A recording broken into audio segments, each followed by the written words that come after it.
Vàសួស្តីអ្នកនរគ្នាហ្នឹងហើយអញ្ចឹងថ្ងៃនេះខ្ញុំមកនិយាយពី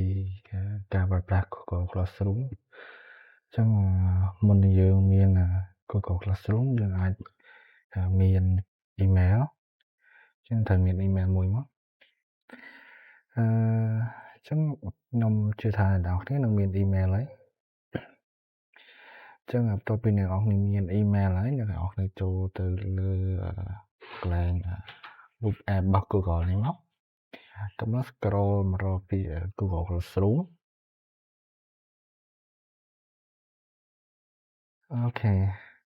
ញ្ចឹងចូលមកអ្នកនរគ្នាបើសិនជាអ្នកនរគ្នាជាគ្រូបរៀនអញ្ចឹងអ្នកនរគ្នាអាចមើលទៅឬអាចបង្កើត class មួយមកអញ្ចឹងអ្នកធីកមួយមកអូខេអញ្ចឹងចុច continue វាមកអូខេអញ្ចឹង class name អញ្ចឹងខ្ញុំដាក់នេះចុះថ្នាក់ឯថ្នាក់ទី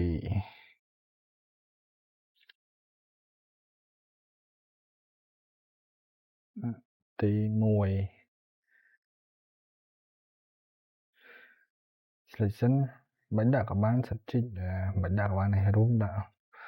101ចឹងខ្ញុំចុច create មកចឹងយើងចាំតិចទៅអូខេចឹងនេះវា load មកហើយខ្លះរបស់យើងវាមានថ្នាក់ទី1ចឹងយើងអាច customize class បានចឹងនេះយើងចង់ upload photo បានចង់អីបាននេះចឹងខ្ញុំមិនធ្វើការ select មួយណាទេចឹងទៅលើ class របស់យើងត្រូវមានកូនសិស្សចឹងកូនសិស្សយើងត្រូវ invite ឬក៏អាច add គាត់ចូលបានដែរចឹងខ្ញុំមាន email មួយទៀតសម្រាប់ដើរតួជាកូនសិស្សចឹងខ្ញុំសូម add profile មួយទៀតមកអូខេចឹងខាងនេះជាគ្រូហើយខាងនេះជាសិស្សចឹងខ្ញុំអាចរកទៅ Google Classroom ដែរខាងដែលជាសិស្សហើយខ្ញុំ search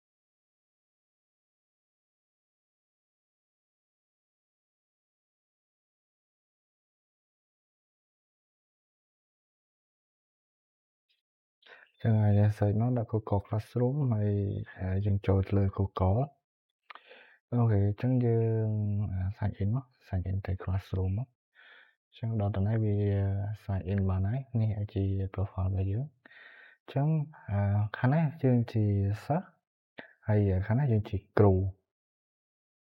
អញ្ចឹងដើម្បីសិស្សចូលក្នុងថ្នាក់បានយើងអាចទី1យើងអាច invite តាមកូដនេះអញ្ចឹងយើងអាចផ្ញើកូដនេះទៅសិស្សរបស់យើងទៅ copy មកហើយយើង join class មកអូខេអញ្ចឹងយើងដាក់ class code មក pass ចូលចាំតិចហើយយើងចុច join ទៅនេះមកចាំលើកំពុងតែចូលនេះអញ្ចឹងនៅលើ class នេះឥឡូវយើងបានចូល class ហើយអញ្ចឹងដំបូងឡើយយើងអាចកំណត់ permission លើ class យើងចូល class setting ហើយយើងលើកកន្លែងនេះមកកន្លែង steam class work នេះអញ្ចឹងត្រង់ចំណុចនេះគឺសិស្សអាច post អាច comment អញ្ចឹងតើនេះយើងដាក់មក student can only comment មកអូខេហើយយើងចុច save មក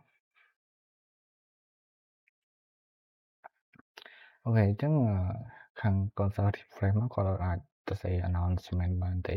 អញ្ចឹងគាត់អាចដាក់ comment បានអូខេអញ្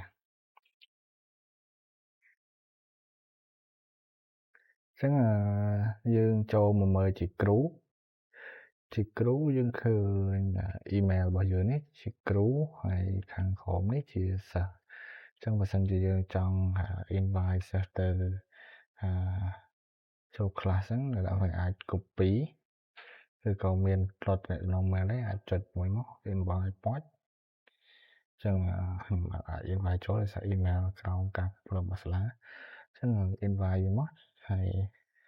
រក email មក pass ចូលទៅអូខេអញ្